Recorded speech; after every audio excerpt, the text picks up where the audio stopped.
அப்படியே சடக்குன்னு எல்லா மக்களையும் கூப்பிட்டு அங்கே வாங்க, இன்றைக்கி நிலைமையில் டிவி இருக்குது, சினிமா இருக்குது, ஓடிடி இருக்குது, அப்படிலாம் பிரச்சனை இல்லை. மொபைல் இருக்கா, சர்ன்னு போகிறோமா, அங்கனக்குள்ள என்ன, ஹாய் ஃப்ரெண்ட்ஸ், இதுதான் அந்த கோயில், இங்கே தான் இயேசுநாதர் இப்படி இருக்கார், இந்த பக்கம் பெருமாள் இப்படி படுத்திருக்கார், அந்த பக்கம் அல்ல அப்படி இருக்கான்னு வாட்டுக்கு ரீல்ஸை போட்டு விட்டு ஓடிடுறாங்க.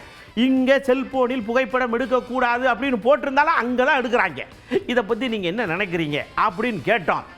எல்லாரும் பதில் சொல்கிறாங்க. அதில் ஒரு பக்தி மனம் மட்டும் கம்முனுது. வழிபாட்டு தலங்களின் மீது ஆர்வ வெளிப்பாட்டின் விளைவாக சிலர் செல்ஃபி எடுப்பதை வழக்கமாக கொண்டிருக்கின்றார்கள்.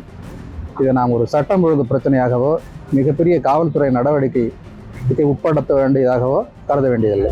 ரீல்ஸ் எடுக்கிறவங்க அவங்க ஒரு உண்மையான பக்தி மார்க்கத்தோடு எடுத்துட்டா அதில் ஒன்றும் பிரச்சனை கிடையாது. சிலர் நான் இந்த மதத்தை சேர்ந்தவன், நீ இந்த மதத்தை சேர்ந்தவன், என்னது உயர்வு ஒன்றுது தாழ்வுன்னு சில பிரச்சனைகளை உண்டாக்கிடுறாங்க. அது கடவுள் நம்பிக்கையில் முற்றிலும் கரெக்டாக அவங்களுக்கு போய் சேராததான் ஒரு காரணம். கடவுள் நம்பிக்கை அவர்கள்ட்ட போய் சேரவில்லை என்பதுதான் நாங்கள் கருதுகிறேன். தமிழ்நாடு அரசாங்கம் தான் இதுக்குள்ள தக்க நடவடிக்கை எடுக்கணும். அதுக்குள்ள அறநிலைத்துறை இந்துக்களுடைய அறநிலைத்துறை இருக்காங்க இல்லையா, அவங்களுக்கு சரியான பாதுகாப்பு போட்டு இந்த ரீல்ஸை கட்டுப்படுத்தும்பா நல்லா இருக்கும். கோயில் தேவாலயத்தில் ரீல்ஸ் எடுக்கிறது தப்பு இல்லை, ஆனால் அந்த ரீல்ஸ் யாரோட மனதையும் புண்படுத்தாத மாதிரி இருக்கணும். கோயில்குள்ளத்துலலாம் போயிட்டு ரீல்ஸ் எடுக்கிறாங்கல்ல, அது கொஞ்சம் தவறான விஷயம் தாங்க. கோயில்களில் போய் ரீல்ஸ் எடுப்பது மிகவும் தவறானது. நம்முடைய பாரம்பரியமான பண்பாடு உள்ள புனிதமான இடங்களை நாம் மதிக்க வேண்டும்.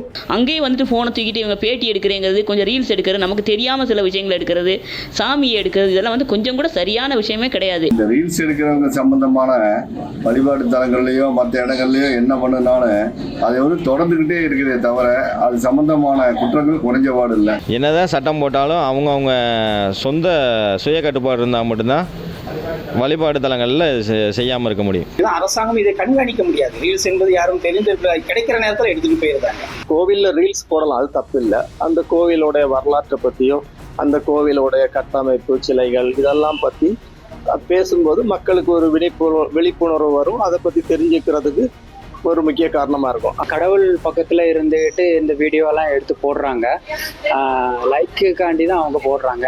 இதை தடுக்கிறதுக்கு இவங்களை கோயில்களுக்கு மேக்சிமம் செல்ஃபோன் இந்த மாதிரிப்பட்ட இதுகளை கோயில்களுக்கு ஆலயங்களுக்கு கொண்டு போகிறது அனுமதிக்காமல் இருக்கிறதே மிகவும் சிறந்த வழிபாடாக இருக்கு என்று நான் கருதுகிறேன்.